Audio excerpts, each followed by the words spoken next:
नमस्कार। उत्तराखंड की खास खबरें देख रहे हैं आप सब। मैं हूं आपके साथ साहिल केरनी। हर साल 29 अगस्त को मनाया जाने वाला राष्ट्रीय खेल दिवस खेलों के प्रति नई प्रेरणा लेकर आता है। राजधानी देहरादून में आयोजित समारोह में मुख्यमंत्री पुष्कर सिंह धामी और खेल मंत्री रेखा आर्य मुख्य अतिथि रहे। कार्यक्रम की शुरुआत दीप प्रज्वलित कर की गई। इस दौरान राज्य के 432 खिलाड़ियों और अंतर्राष्ट्रीय प्रतियोगिताओं में पदक जीतने वाले 27 खिलाड़ियों को नगद इनाम राशि दी गई। साथ ही उदीयमान खिलाड़ी उन्नयन योजना और मुख्यमंत्री प्रोत्साहन योजना के तहत 3900 और 2199 खिलाड़ियों के खातों में 3 माह की धनराशि ट्रांसफर की गई। समारोह खिलाड़ियों को प्रोत्साहित करने का बड़ा प्रयास रहा।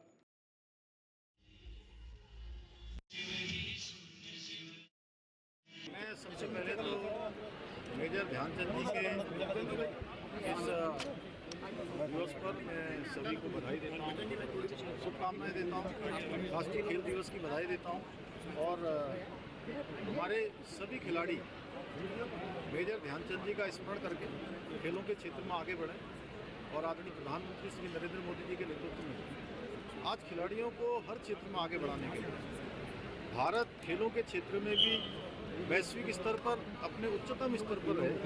उसके लिए अनेक प्रयास किए जा रहे हैं। खेलो India movement, fit India movement, खिलाड़ियों को प्रोत्साहन, और उन्हीं से प्रेरणा लेकर उत्तराखंड राज्य के अंदर भी हमने जहां नई खेल नीति की शुरुआत की है, इसके साथ ही जो खेल कोटा समाप्त हो गया था, हमने खेल कोटे को भी पुनः प्रारंभ किया है 4% का, और अनेक राष्ट्रीय और अंतर्राष्ट्रीय स्तर के जो विजेता खिलाड़ी हैं उन सभी को आज खेलों के क्षेत्र में प्रोत्साहन भी मिल रहा है। और ट्रॉफी जीतने पर उनको सरकारी सेवाओं में सेवायोजित भी किया जा रहा है। इसके साथ ही मुख्यमंत्री उदयमान खिलाड़ी योजना है, मुख्यमंत्री खेल प्रोत्साहन योजना है।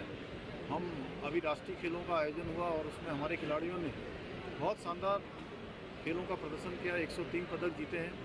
हम जल्दी ही जहाँ खेल विश्वविद्यालय हमारा उसकी सारी औपचारिकताएं पूरी हो गई हैं और जल्दी ही हम उसके काम को भी शुरू करने वाले हैं। महिला स्पोर्ट्स कॉलेज शुरू कर रहे हैं, महाराणा प्रताप स्पोर्ट्स कॉलेज हमारा वर्ष भर और नवाचार के साथ हमारे उदयमान खिलाड़ियों को, नवोदित खिलाड़ियों को आगे बढ़ाने के लिए हर संभव ट्रेनिंग कैंप से लेकर तमाम प्रकार के जो प्रशिक्षण दिए जाते हैं, नवाचार किया जाता है, उन सभी में हम पूरी तरह से सरकार हर संभव उनको आगे बढ़ाने का प्रयास करेगी। और हमारा प्रयास है कि देवभूमि के साथ साथ जो हमारी शुरुआत राष्ट्रीय खेलों से हुई है, जहां हमारा पदक तालिका में स्थान बहुत नीचे रहता था, इस बार हमारा पदक तालिका में 7वां स्थान है और 103 पदक हमने जीते हैं, हमारे प्रदेश के खिलाड़ियों ने जीते हैं। आने वाले समय में हमारे खिलाड़ी राष्ट्रीय और अंतर्राष्ट्रीय स्तर पर पदक जीते, उत्तराखंड को खेल देवभूमि के साथ साथ खेल भूमि के रूप में भी स्थापित करें।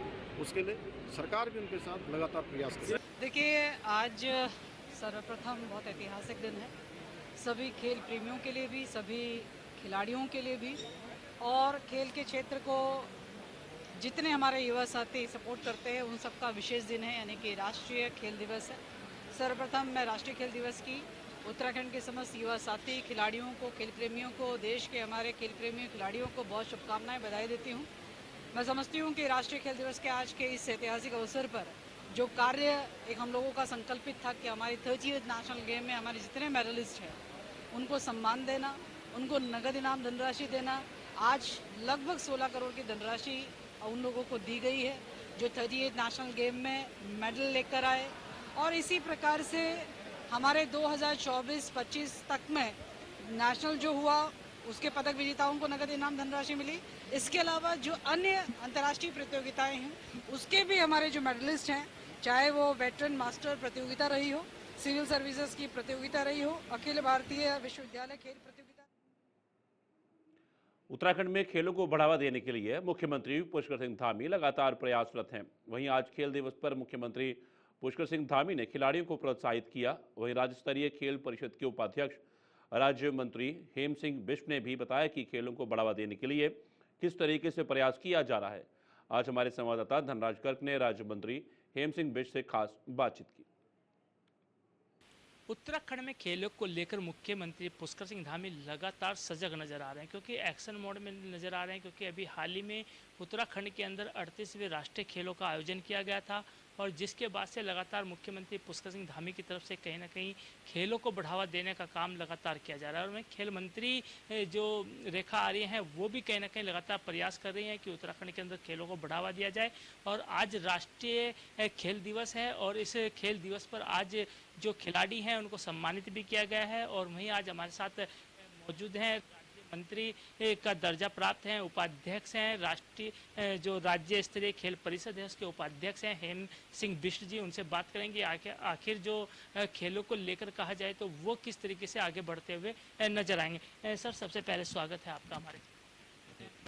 हेमराज जी, यदि बात की जाए खेलों, क्योंकि लगातार देखा जाता है कि मुख्यमंत्री पुष्कर सिंह धामी जी लगातार प्रयास कर रहे हैं कि उत्तराखंड को जिस तरीके से देवभूमि कहा जाता है या फिर कहा जाए कि एक तरीके से कहीं ना कहीं जो युवा हैं वो कहीं ना कहीं खेलों की तरफ बढ़ रहे हैं अब, और उत्तराखंड को कहीं ना कहीं खेल भूमि कहने का प्रयास भी कहीं ना कहीं किया जा रहा है। तो किस तरह देखते हैं इस खेल नीति को, जो खेल नीति बनाई गई है, किस तरीके से प्रयास किया जा रहा है? देखिए, सबसे पहले मैं आज हॉकी के जादूगर मेजर ध्यानचंद जी के जन्मदिन के उपलक्ष्य पर, खेल दिवस के उपलक्ष्य पर सभी प्रदेशवासियों को और आपके दर्शकों को बहुत बहुत धन्यवाद देता हूँ, शुभकामनाएं देता हूँ। और मैं विशेष आभार व्यक्त करता हूँ इस प्रदेश के यशस्वी मुख्यमंत्री, युवा मुख्यमंत्री और यशस्वी मुख्यमंत्री पुष्कर सिंह धामी जी का। उन्होंने मेरे जैसे एक साधारण से खेतिहर मजदूर किसान के बेटे को, एक साधारण से संघ के संसद को, भारतीय जनता पार्टी के साधारण से कार्यकर्ता, बूथ स्तर के कार्यकर्ता को ये अहम जिम्मेदारी दी। अहम जिम्मेदारी इसलिए कि खेल अपने आप में बहुत बड़ा विभाग है और बहुत बड़ा काम करने के लिए फील्ड है, तो बड़ी अहम जिम्मेदारी दी। उनका विशेष आभार व्यक्त करता हूँ, भारतीय जनता पार्टी संगठन का और प्रदेश नेतृत्व का विशेष आभार व्यक्त करता हूँ। और मैं आज सभी को युवा खेल दिवस के अवसर पर बहुत बहुत बधाई देता हूँ, शुभकामनाएं देता हूँ। आज हमने देखा कि जब ये कार्यक्रम किया जा रहा था तो कहीं ना कहीं जो खिलाड़ी हैं दूर दूर से आए हुए थे और उनका उत्साह कहीं ना कहीं एक देखने वाला था। तो क्या लगता है आने वाले समय में कहा जा सकता है कि उत्तराखंड के अंदर, क्योंकि अभी मुख्यमंत्री पुष्कर सिंह धामी जी ने कई घोषणाएं भी की हैं, तो उन घोषणाओं का जो लाभ है वो सीधा सीधा खिलाड़ियों को मिलता है? देखिए, प्रदेश उत्तराखंड जो अपना प्रदेश है, ये हिमालयी राज्य है, पहाड़ी राज्य है। इसको देवभूमि कहा जाता है। यहाँ देवताओं का वास है, भगवानों का वास है और यहाँ कण कण भगवान बसते हैं। और इसके अलावा माननीय मुख्यमंत्री जी ने इस प्रदेश को सैन्य भूमि भी कहा, और क्योंकि यहाँ प्रत्येक परिवार से सेना में कोई न कोई है, इसके परिवार से नहीं, नातेदारी रिश्तेदारी में कोई न कोई रहता है। उसके अलावा माननीय मुख्यमंत्री जी ने एक नया आह्वान किया है खेल भूमि का, और हम उस ओर अग्रसर हैं। इसलिए अग्रसर हैं क्योंकि जितने भी हमारे राष्ट्रीय और अंतर्राष्ट्रीय खिलाड़ी रहे जिन्होंने देश दुनिया में इस देवभूमि का नाम रोशन किया, कहीं कहीं कोई उत्तरकाशी से, पिथौरागढ़ से, चमोली से, दूरस्थ क्षेत्रों से। और आज जो खेल दिवस के अवसर पर, मेजर ध्यानचंद जी के जन्म दिवस के अवसर पर माननीय मुख्यमंत्री ने कई सारे खिलाड़ियों को, जिन्होंने अभी नेशनल गेम्स में और अंतर्राष्ट्रीय स्तर पर देश दुनिया में उत्तराखंड का नाम रोशन किया, उनको सम्मानित करने का काम किया है। चाहे नगद पुरस्कार राष्ट्र के तहत हो, चाहे वैसे पुरस्कार उससे हो। इससे कहीं न कहीं खिलाड़ियों में एक अच्छा संदेश जाएगा। और माननीय मुख्यमंत्री जी ने आज कई घोषणाएं भी की हैं। उन्होंने महिला स्पोर्ट्स कॉलेज की घोषणा की है और उसको उसमें काम करने की, अब आगे काम करने की आवश्यकता उन्होंने बताई है।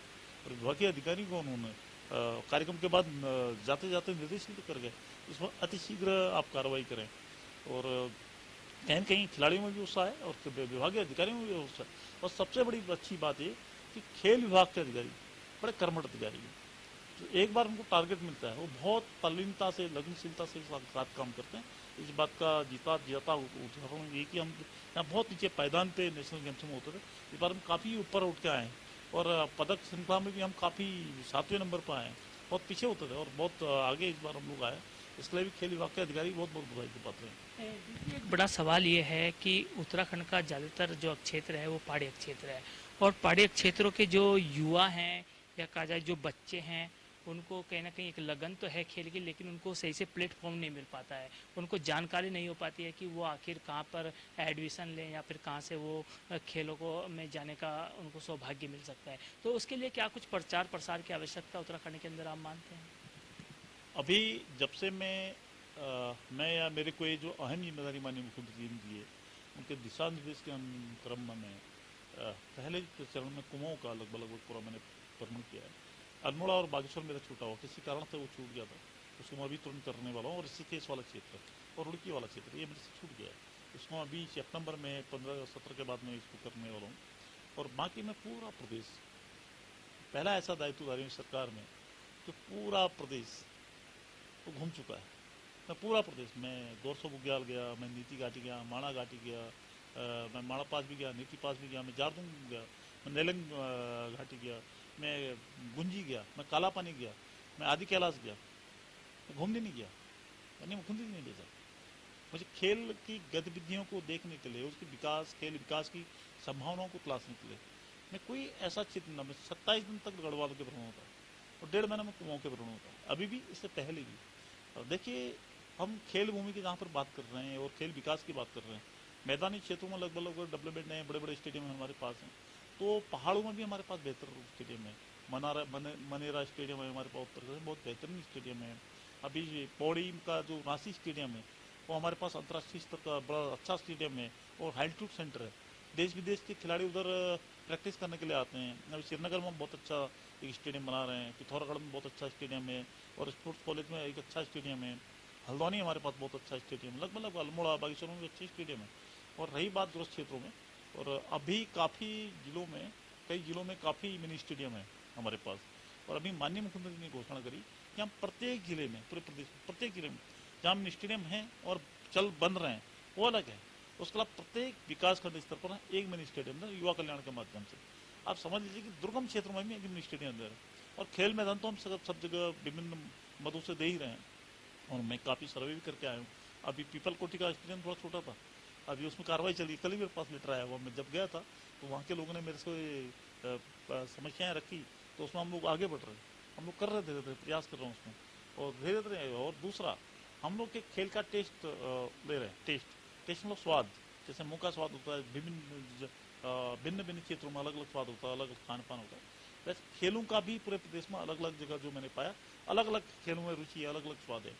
जैसे पिथौरागढ़ में वॉलीबॉल है, फुटबॉल है और बॉक्सिंग है। वैसे ही श्रीनगर में मुझे खो खो मिला, मुझे टेहरी मुख्यालय में खो खो मिला, और शॉर्ट हैंड बॉल मिला मुझे टेहरी मुख्यालय पे। सब जगह अलग अलग खेला है। और पहाड़ों में मेरा तो मानना है कि विशेषकर पहाड़ों में ज़्यादा बड़े स्टेडियम खर्च करके न बनाया जाए, उसका भी एक अनुभव लेके आया हूँ। उधर हमें ज़्यादा बॉक्सिंग के रिंग ज़्यादा बनाए जाएँ, कबड्डी, खो खो, जो पहाड़ों में जो बहुत ज़्यादा संभव है, अगर हम लोग को जल्दी डेवलप करना है। उसके अलावा मैं ज़्यादा इन्वेस्ट इसलिए कह रहा हूँ कि हम पैसा खर्चा न करें वहाँ पहाड़ों पे। पहाड़ों में एक नया अनुभव मेरे को, फ्री ऑफ कॉस्ट हम खेल मैदान बनाएं। कैसे? हम बड़े बड़े हाईवेज काटते हैं, बड़ी बड़ी सड़कें काटते हैं, बड़े बड़े डेवलपमेंट करते हैं, उसका जो मलबा आता है ना वो हम कहीं न कहीं गड्ढे में फेंकते हैं, उससे पर्यावरण को भी नुकसान होता है, मलबे से भी कई बाढ़ आती हैं और नुकसान होता है। उसमें एक ऐसा संभावना हम देख रहे हैं कि कहाँ पर डंपिंग जोन बनाया जा सकता है। डंपिंग जोन 5, 10, 20 गाँव के बीच में एक ऐसा डंपिंग जोन बनाया जाए कि डंपिंग जोन में स्टेडियम खेल मैदान डेवलप किया जाए, बहुत कम पैसे में, क्योंकि लोगों को मलबा फेंकना ही होता है। तो हम लोगों से आग्रह करेंगे आप यहाँ पर मलबा फेंकें। और अभी क्योंकि पाभों के आसपास में, पौड़ी जिले के आसपास में, बेजरों के आसपास में एक बना हुआ है ऐसा नयार नदी के किनारे, मैं उसको देख के आया हूँ। मैं सोशल मीडिया के माध्यम से मुझे देखने को मिला। मैं केवल खिरसू से मुझे पैठानी जाना था, लेकिन बीच का रास्ता मैंने इसलिए पकड़ा कि ताकि मैं उस खेल मैदान को देख सकूँ।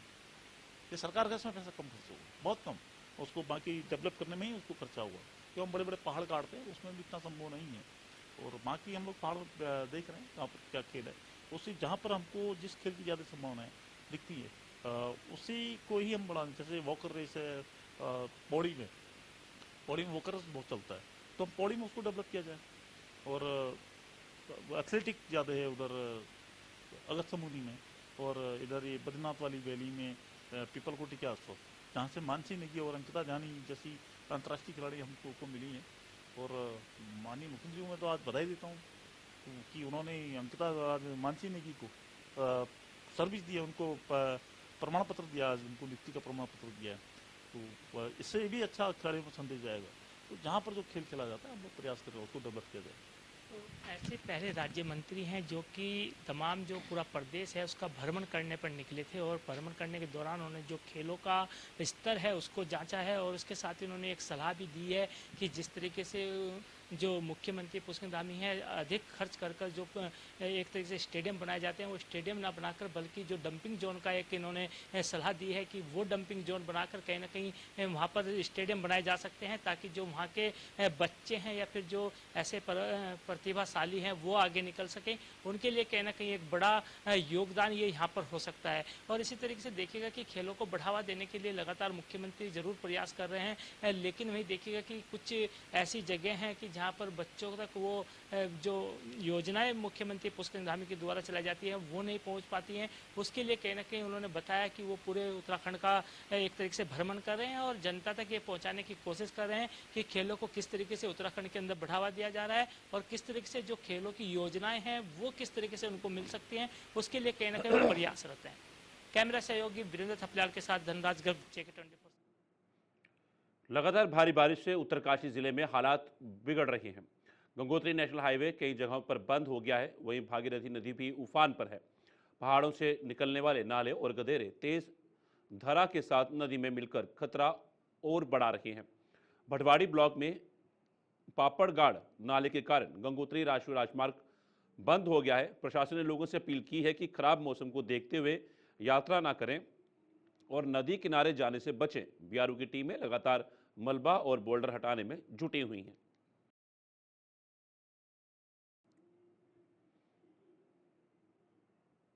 बागेश्वर जनपद के कपकोट ब्लॉक के ग्राम पौसारी में देर रात अतिवृष्टि से भारी तबाही हुई। गांव का संपर्क सड़क से कट गया है। मलुआ आने से धान की फसल बर्बाद हो गई, घराट चक्की टूटे और मकान क्षतिग्रस्त हो गया। एक मकान के ऊपर मलबा गिरने से एक परिवार के 5 लोग दब गए। सूचना पर एनडीआरएफ, एसडीआरएफ और तहसील प्रशासन की टीम तुरंत घटनास्थल के लिए रवाना हुई। प्रशासनिक जानकारी के अनुसार अब तक 2 शव बरामद किए गए हैं, जबकि 3 शवों की तलाश जारी है। एडीएम पर कार्यवाही में जुटे हुए हैं।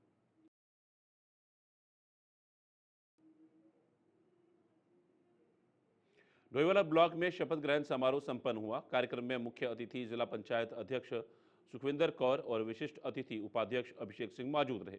इस मौके पर डोईवाला एसडीएम अर्पणा डोडियाल ने ब्लॉक प्रमुख गौरव सिंह को पद की शपथ दिलाई। इसके बाद गौरव सिंह ने सभी निर्वाचित क्षेत्र पंचायत सदस्यों को शपथ दिलाई। जिला पंचायत अध्यक्ष ने पदाधिकारियों को बधाई देते हुए कहा कि सभी मिलकर क्षेत्र के विकास के लिए काम करेंगे। वहीं ब्लॉक प्रमुख गौरव सिंह ने कहा कि सरकार की योजनाओं को पात्र लोगों तक पहुंचाना उनकी प्राथमिकता होगी और सबको साथ लेकर एक मजबूत ब्लॉक बनाएंगे।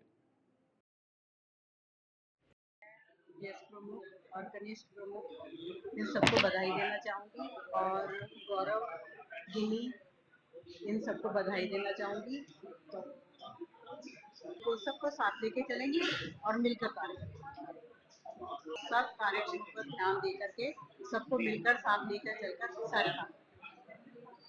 आज से हमने शपथ ले ली है और अब जिम्मेवारी बढ़ गई है और मेरी अब एक प्राथमिकता रहेगी कि मैं डोईवाला ब्लॉक में बेहतर हम सब मिलजुल कर बढ़िया काम करें और जो भी समस्याएं हैं यहाँ पर उनका समाधान करने का प्रयास करें और जो भी योजनाएं सरकार की है हमारी प्राथमिकता रहेगी हर उस व्यक्ति तक उस योजना को पहुंचाएं जो उसका पात्र है। और जितने भी मैं देख सकता हूं कि डोईवाला विधानसभा एक ऐसी विधानसभा है जिसमें अगर आप उद्योग की बात करें, उद्योग भी है, कृषि भी है और हर तरह का हमारा एक मिला जुला कल्चर भी है। तो हम सबको साथ लेकर यहाँ पर एक बेहतरीन ब्लॉक बनाने का काम करेंगे। ब्लॉक प्रमुख डोईवाला एवं ज्येष्ठ और कनिष्ठ प्रमुख और सभी जो क्षेत्र पंचायत ब्लॉक के इलेक्ट होके आए हैं उन सभी का यहाँ शपथ ग्रहण किया गया। टोटल हमारे पास 40 सदस्य हैं। बहुत ही शानदार। उत्तरकाशी जिले के ढूंढा विकासखंड में आज शपथ ग्रहण समारोह आयोजित हुआ। क्षेत्र प्रमुख राजदीप परमार के नेतृत्व में सभी क्षेत्र पंचायत सदस्यों ने शपथ ली और संविधान की मर्यादा व लोकतांत्रिक मूल्यों के प्रति निष्ठा रखने का संकल्प लिया। इस दौरान उन्होंने ईमानदारी और पारदर्शिता के साथ जनता की सेवा करने का वचन दिया। राजदीप परमार ने कहा कि शिक्षा, स्वास्थ्य, सड़क, सिंचाई और रोजगार जैसे क्षेत्रों में विकास कार्य को गति दी जाएगी। कार्यक्रम में गंगोत्री विधायक सुरेश चौहान भी मौजूद रहे। समारोह जनप्रतिनिधियों और जनता के बीच सहयोग और विश्वास को और मजबूत किया गया। में गंगोत्री विधानसभा के ढूंढा ब्लॉक में आज जो है शपथ ग्रहण समारोह यहाँ पर था। तो सबसे पहले मैं अपने प्रदेश के यशस्वी मुख्यमंत्री माननीय धामी जी का बहुत बहुत आभार व्यक्त करता हूँ। और ये एक ऐतिहासिक है और पहली बार हटवाड़ी ब्लॉक और डुंडा ब्लॉक में दोनों जगह निर्विरोध प्रमुख बने हैं और हमारे युवा और तेज तर्रार प्रमुख हमारे भाई राजदीप बने हैं। मैं उनको बहुत बहुत बधाई देता हूं। पार्टी के सभी जिलाध्यक्ष से लेकर सभी वरिष्ठ हमारे जितने भी पदाधिकारी हैं उन सबको भी बहुत बहुत बधाई देता हूं। लालकुआं पहुंचे उत्तराखंड युवा कांग्रेस के प्रदेश अध्यक्ष सुमित्र भुल्लर ने प्रदेश सरकार और केंद्र पर जमकर हमला बोला। उन्होंने कहा कि धामी सरकार हर मोर्चे पर फेल हो चुकी है और प्रदेश में कानून व्यवस्था पूरी तरह ध्वस्त है। पंचायत चुनाव में वोट चोरी और प्रशासन की मिलीभगत के गंभीर आरोप लगाए। भुल्लर ने कहा कि भाजपा सरकार लोकतांत्रिक मूल्यों का हनन कर रही है और प्रदेश में अपराधियों व माफियाओं का बोलबाला है। उन्होंने आपदा प्रबंधन को भी असफल बताया। भुल्लर ने दावा किया कि 2027 में कांग्रेस पूर्ण बहुमत के साथ सत्ता में वापसी करेगी और जनता की लड़ाई सड़क से संसद तक लड़ेगी। नहीं, हर चुनाव अपने आप में एक चुनौती होता है और 2027 का चुनाव अवश्य हम महत्वपूर्ण मानते हैं, क्योंकि इस समय देश में जो बदलाव की बहार जो बह रही है, आप देख रहे होंगे पूरे देश में इनके काले कारनामे खुले हैं। इन्होंने किस प्रकार संविधान का कत्ल करने का काम किया, वोट चोरी करने का काम किया। एक व्यक्ति एक वोट, ये सिद्धांत है हमारे देश की डेमोक्रेसी का, ये हमारे संविधान में लिखा है। अगर आप समझिए, आप एक आकलन करिए अगर सरल भाषा में, कि अगर एक व्यक्ति के पास एक वोट है और दूसरे व्यक्ति के पास 4 वोट हैं, उसकी गिनती 4 में हो रही है, तो क्या हम जो समानता का भारत बनाना चाहते हैं वो बन पाएगा? क्या हम जो सामाजिक सौहार्द की बात करते हैं, क्या हम एक समावेशी विकास की बात करते हैं, तो क्या जिसकी हम बात करते हैं, जिसलिए हमारे आज़ादी के स्वतंत्रता संग्राम सेनानियों ने हमें आज़ादी की लड़ाई में अपनी कुर्बानियाँ दी, कैसे? रुड़की तहसील में ज्वाइंट मजिस्ट्रेट कार्यालय के बाहर उत्तराखंड किसान मोर्चा का अनिश्चितकालीन धरना आज चौथे दिन भी जारी रहा। धरने में राष्ट्रीय अध्यक्ष गुलशन रोड भी शामिल हुए। उन्होंने इकबालपुर शुगर मिल पर किसानों की 140 करोड़ रुपए के बकाया भुगतान की मांग की, साथ ही स्मार्ट मीटर लगाने का कड़ा विरोध जताया और कहा कि इसे किसी भी हालत में बर्दाश्त नहीं किया जाएगा। गुलशन रोड ने चेतावनी दी कि अगर सरकार ने जल्द कदम नहीं उठाए तो महापंचायत बुलाई जाएगी। धरने में बड़ी संख्या में किसान मौजूद रहे और अपनी मांगों को जोरदार ढंग से उठाया। उत्तराखंड किसान मोर्चे का यह अनिश्चितकालीन धरना आज चौथे दिन में प्रवेश कर गया। आज 4 दिन से अनिश्चितकालीन धरना एसडीएम कार्यालय रुड़की पर चल रहा है। इसमें जैसा आप सभी को पता, हमारी जो मुख्य मांग है, इकबालपुर शुगर मिल का 150 करोड़ रुपए के लगभग 6 वर्षों से बकाया चला रहा है और यहाँ के टोटल जनप्रतिनिधि, यहाँ का प्रशासन और यहाँ की सरकार सब तमाशा देख रही, कोई बोलने को तैयार नहीं। किसानों का 150 करोड़ रुपए हजम करने की कगार पे प्रशासन, ये सरकार और चीनी मिल पहुंच गया और ऐसी स्थिति में किसान के अलावा, लड़ाई के अलावा कोई रास्ता नहीं। देहरादून के डीएम सविन बंसल लगातार जनता से मिलकर उनकी समस्याओं का समाधान कर रही हैं। वे कहते हैं कि जनता से सीधे जुड़ाव से प्रशासनिक कार्यों में सुधार और प्रशासन पर विश्वास बढ़ता है। जनता दर्शन, मैदानी निरीक्षण और बहुउद्देशीय शिविरों के माध्यम से त्वरित और समयबद्ध समाधान सुनिश्चित किया जा रहा है। स्थलीय निरीक्षण व प्रतिवेदन को प्राथमिकता देकर विभागीय देरी कम की जा रही है और अधिकारियों की जवाबदेही बढ़ाई जा रही है। डीएम बंसल ने भरोसा दिया कि यह प्रक्रिया और सुदृढ़ कर प्रशासन जनता सहयोग को मजबूत किया जाएगा। देखिए, जो पब्लिक कनेक्ट है वही एडमिनिस्ट्रेशन का मेन, और जो फीडबैक सजेशंस मिलती हैं उनकी ग्रीवेंसेस प्रकाश में आती हैं, तो एक जो ट्रस्ट है गवर्नेंस के ऊपर पब्लिक का, वो उससे स्ट्रेंथन होता है और यही एक माध्यम है जिससे हमारी जितनी भी इन्वेस्टमेंट्स हो रही हैं सोशल डोमेन्स में या फिर कैपिटल इंफ्रास्ट्रक्चर इन्वेस्टमेंट्स, उनके जो रिटर्न्स हैं वो मैक्सिमाइज हो सकते हैं। चाहे हमारा जनता दर्शन है या फील्ड विजिट्स हैं, बहुउद्देशीय शिविर हैं, उनका उद्देश्य यही है कि भीम आर्मी आज़ाद समाज पार्टी के जिलाध्यक्ष सत्येंद्र कुमार मास्टर ने धरना स्थल से प्रेस कॉन्फ्रेंस कर सरकार पर सवाल उठाए। उन्होंने कहा कि सड़कों पर घूम रही गायों से लगातार दुर्घटनाएं हो रही हैं, जिनमें लोग घायल हो रहे हैं और गौमाता की जान भी खतरे में है। सत्येंद्र कुमार ने आरोप लगाया कि सरकार ने गाय को गौमाता का दर्जा तो दिया है, लेकिन उनकी सुरक्षा के लिए ठोस कदम नहीं उठाए। उन्होंने मांग की कि आवारा गौ माताओं को गौशालाओं में भेजा जाए। चेतावनी दी कि अगर मांगे पूरी नहीं हुई तो संगठन उग्र आंदोलन करेगा। गाय गौ माता को लेके जो आप लोग मतलब सरकारें गौ माता का दर्जा देकर रोडों पर घुमा रहे हैं, रोडों पर मरवा रहे हैं, उनको लेकर बैठे हैं यहाँ पे। और दूसरा मुद्दा हमारी जो 19 माह से हम धरने बैठे हैं, दूसरा मुद्दा हमारा ये। पहला मुद्दा देख लीजिए, गाय को लेकर के आप आप कई साल से सुन रहे हैं कि रोडों पे गाय मर रही हैं, रोडों पे गाय मर रही हैं और गाय की वजह से लोग एक्सीडेंट दुर्घटना में मर रहे हैं। नानक माता से लेकर कहां तक लोग मारे गए हैं, इसका जवाब सरकार देगी। हमें इसका जवाब चाहिए और हम इसके खिलाफ जल्द ही 1 सप्ताह के भीतर धरने बैठेंगे, जब तक कि गाय पूरी अरेस्ट कर करके इनको जो है गौशाला में न छोड़ा जाए तब तक। उत्तराखंड की खास खबर में फिलहाल इतना ही। दीजिए इजाजत, नमस्कार।